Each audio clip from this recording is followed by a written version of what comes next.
خب عزیزای دل من، مرسی که نگاهمون میکنید که هستین. این لیته های من خوشمزه آماده هستن، ولی میذارم چند روز بمونن توی یخچال تا به خودشون بیام. و این خوش رنگای خوشگل حتما درست کنید، حتما خیلی خوشمزه میشه. و این بامیه ها. سلام دوستای گلم، خوب هستین؟ امیدوارم که حالتون خوب باشه. هر جای دنیا هستین خوش و سلامت باشین. امروز میخواستم یک کمی ترشی درست کنم.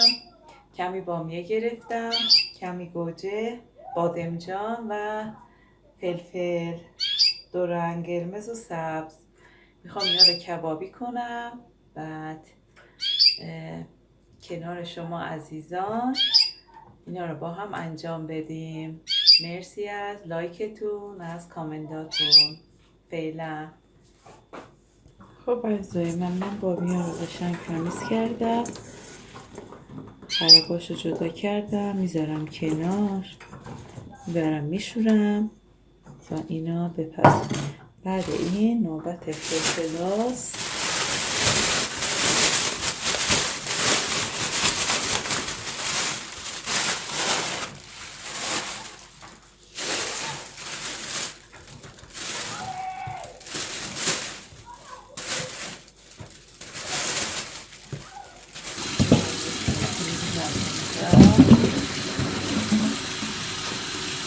بشوریم.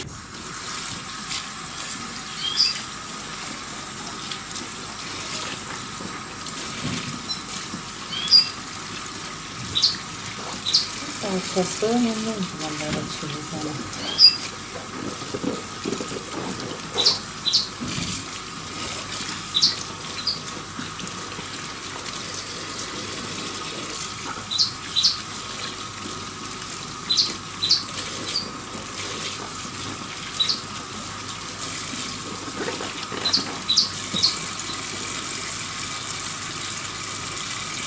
بامیه هامون بپزن، بعد فلفل و بادمجان ها خشک بشه، برم بالکن یه کمی جمع کنیم که بریم تو بالکن بادمجان ها رو زغالی کنیم. اومدیم بالکن. اینم از گل های قشنگم.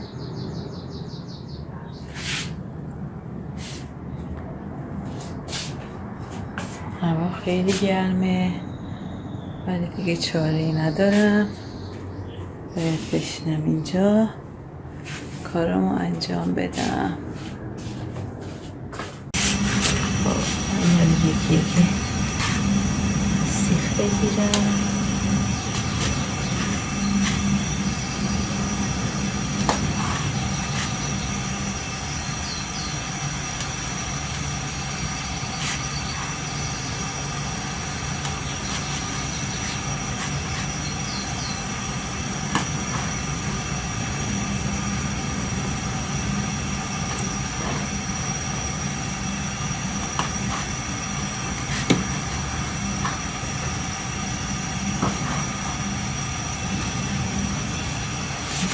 اینا رو کبابی کنیم.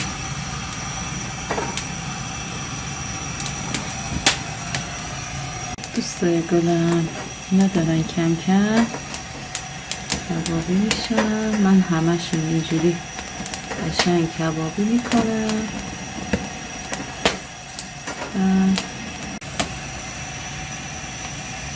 حالا نوبت بادمجوناست.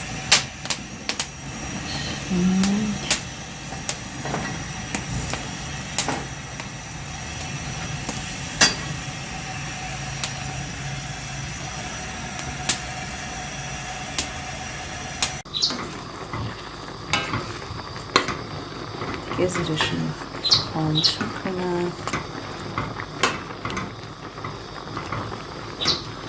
آبش کلا تموم بشه، بعد خاموش کنم، یکم دابش خشک بشه خاموش کنم، بذارم کاملا سرد بشه. بعد با سرکه قشنگ کبابیشون کردیم. میذارم چند ساعت بمونن خنک بشن. پوسته های اینا رو میگیریم، بعد اون مرحله رو هم با هم میبینیم. بامیه رو آماده کنیم تا یکی رو سرد بشن.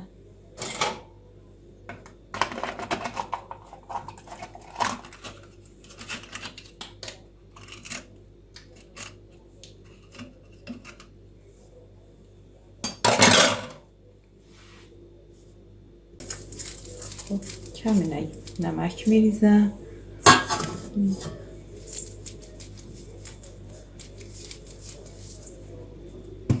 کمی سرکه،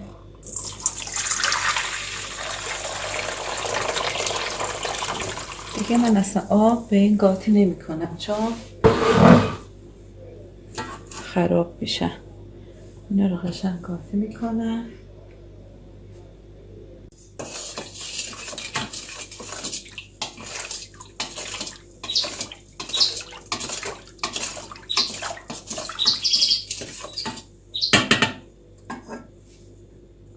بامیه ها رو میزم تو شیشه.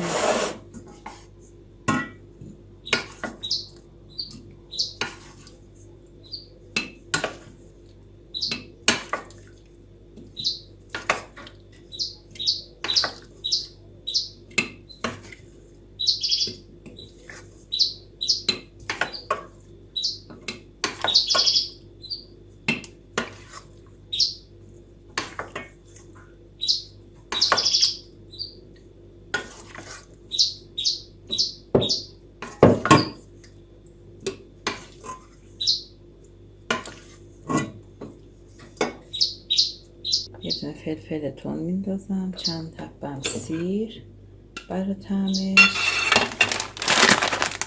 کمی هم فلفل سیاه.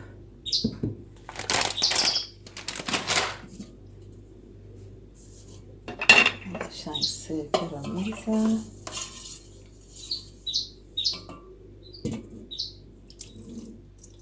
ریختم زمین.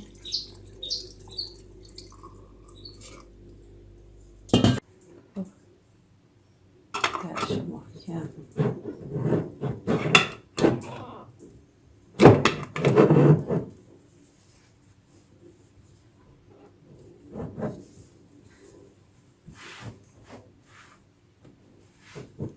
خب این است بامیه هامو. خب عزیزای من، حالا بریم فلفل رو قشنگ یکی یکی ببینید قشنگ زغالیشون کردیم، بریزیم تو ظرف.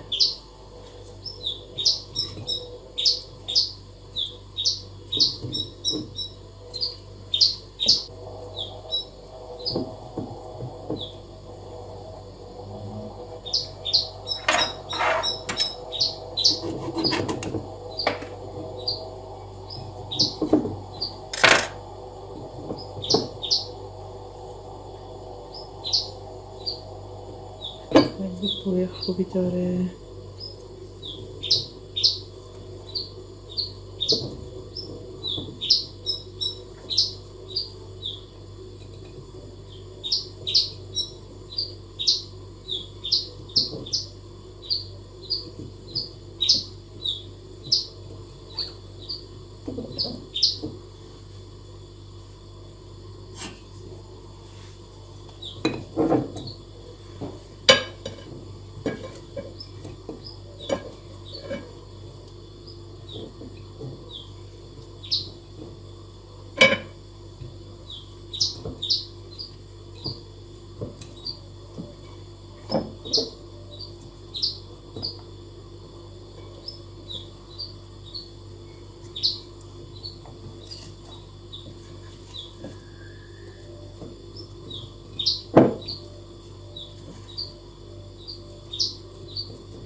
خب تا حدود یه شیشه رو پر کردیم. حالا بریم و یکی مواداشو بزن.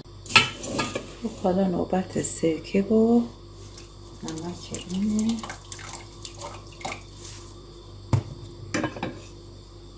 خیلی هم اصلا آب نمیزنم. چند حبه سیرم به این میذارم برای طعمش و یک کمی هم سبزهای معطر، نعنا و گشنیز و ریحون، تلخم ریحون نه، برای معطر بودنش نرم میذارم توش.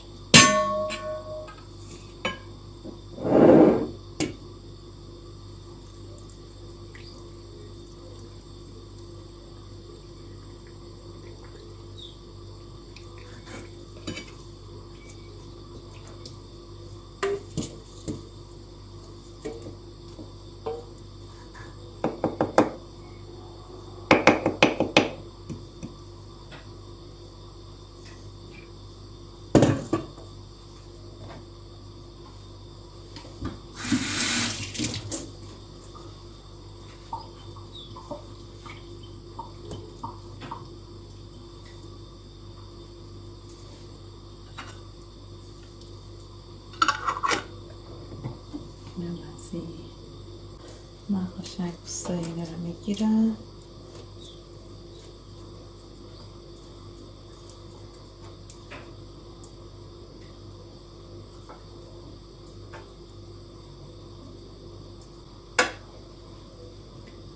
بذار اینجا یکی یکی پاکش رو میکنیم، بعد از چرخ گوشت ردش میکنیم. خب حالا نوبت بادمجوناست. بریم که از چرخ گوشت ردشون کنیم. چرخ گوشت من قدیمی، صدا شاید اذیت کنه. یکم میگیرم.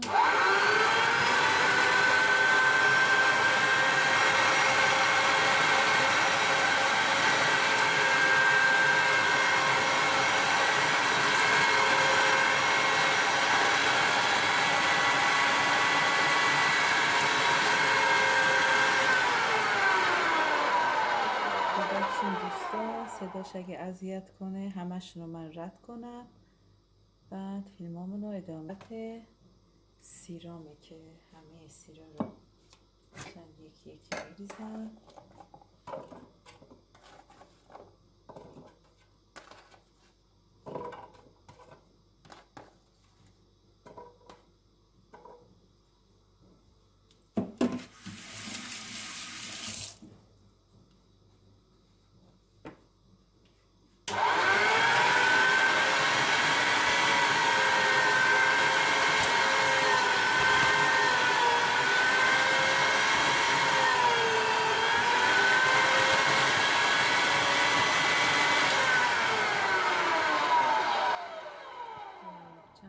از اینا فلفلا و گوجه ها رو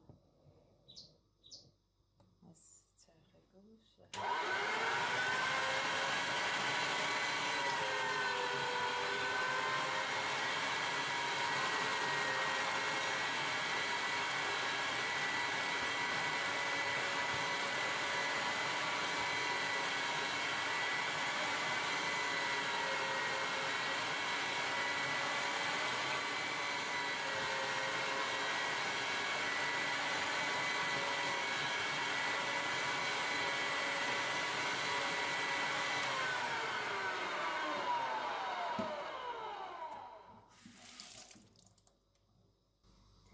یک کمی من سبزهای معطر میریزم که اینا هم قشنگ گاتین بشه.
خب عزیزای من بریم که اینو قشنگ قاطی کنیم.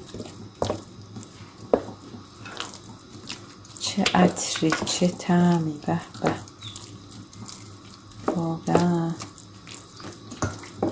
خیلی خوشمزه است. حتما اینو درست کنیم. چه بویی. خب عزیزای من کارای من کم کم دیگه تموم میشن. یادش بخیر ما وقتی بچه بودیم ترش درست میکردیم، زنموهام و مامانم اینا، مادر بزرگم، هممون توی حیاط زندگی میکردیم. بعد حیاط خیلی بزرگی بود، همه جمع میشدن اونجا. یه روز قشنگ میرفتن خریداشون رو میکردن، با بزرگم میرفت میخرید. بعد هممون با هم قشنگ، ما هم بچه بودیم، دور اونو میشستیم، از میوه ها، از خیار و اون موقع ها سیبم از اون میوه ترشی 7 میوه میگن، چی میگن از اونا، خیار بود و سیب بود و گلابی بود و آلوچه بود. ما فقط میوه ها رو برمی داشتیم میخوردیم. الان دیگه نه، اینجوری نشده، همه تو خونه خودشون دارن کارهای خودشون رو انجام میدن. انشالله که هر جا هستین سلامت باشین. بریم اینا رو هم بریزیم قشنگ رو ظرفاشون. ببینیم چجوری شدن. ببینیم الان من سرکه و نمک اینم قاطی میکنم، بعد میریزم تو این شیشه ها.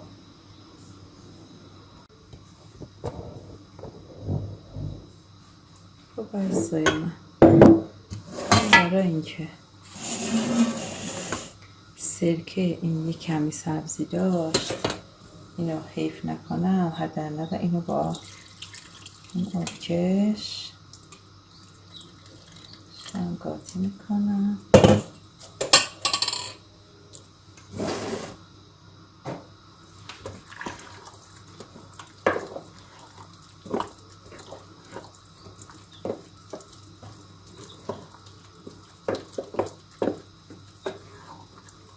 این سرکه برای این کمه، یک کمی میریزم.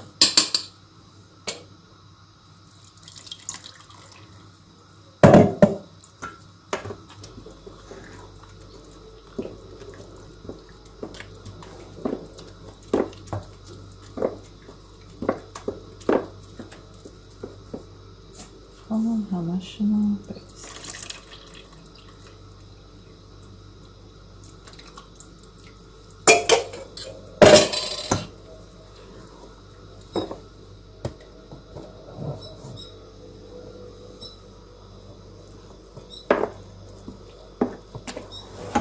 ببینید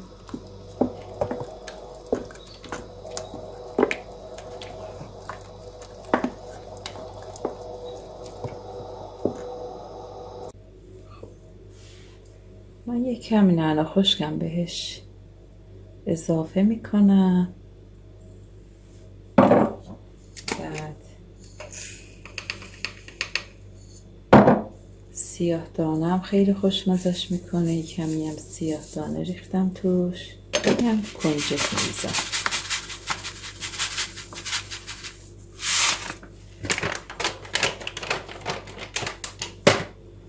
بازم اینو رو هم کنم.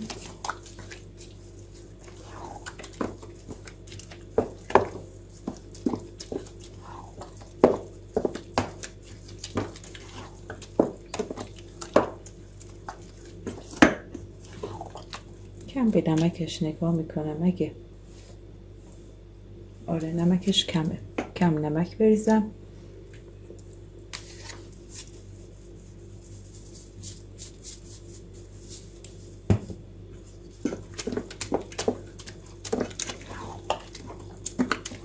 اگه دوست دارین شل باشه سرکه بزنید، نه این حد خوبه، اینم که عالیه. خب بریم که بذاریم تو ظرفا.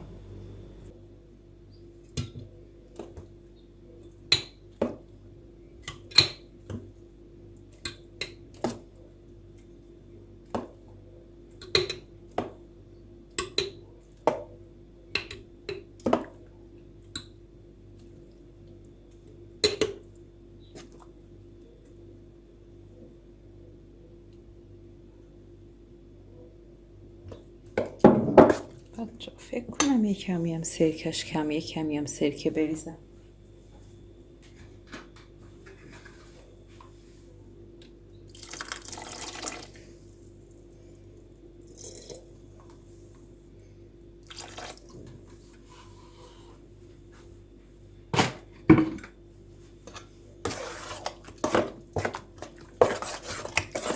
الان بهتر شد.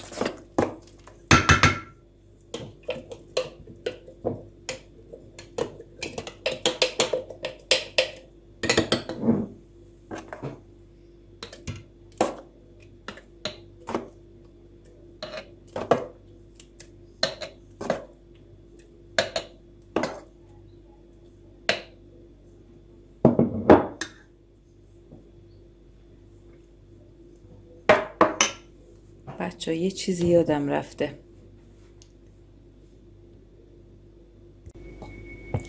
خب عزیزای من، بریم زردچوبه که یادم رفته بود و با سرکه قاطیم بکنیم. هم برا طعمش قشنگ میشه، هم برا رنگش. از اول من شیشه رو خالی کردم، بعد کمی زردچوبه زدم.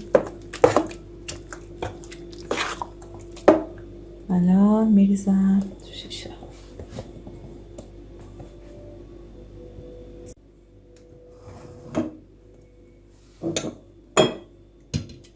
کمی رنگش بهتر شد.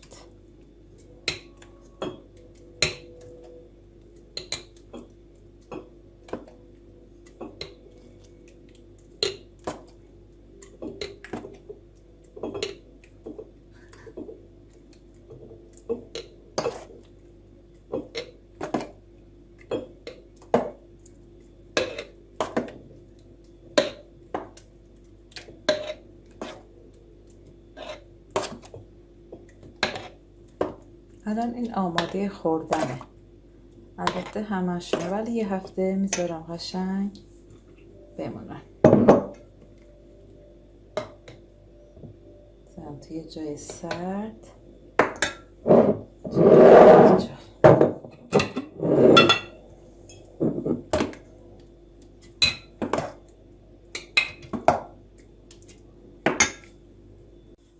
خب عزیزای من، ترشی لیته من آماده شد. اینم از اینا.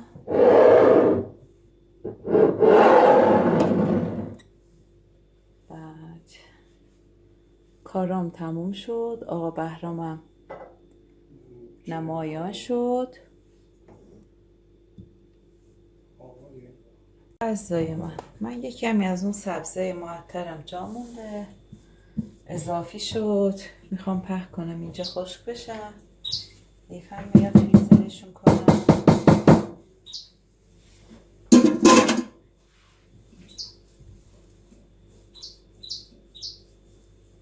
این یکی ترشیام استفاده میکنم.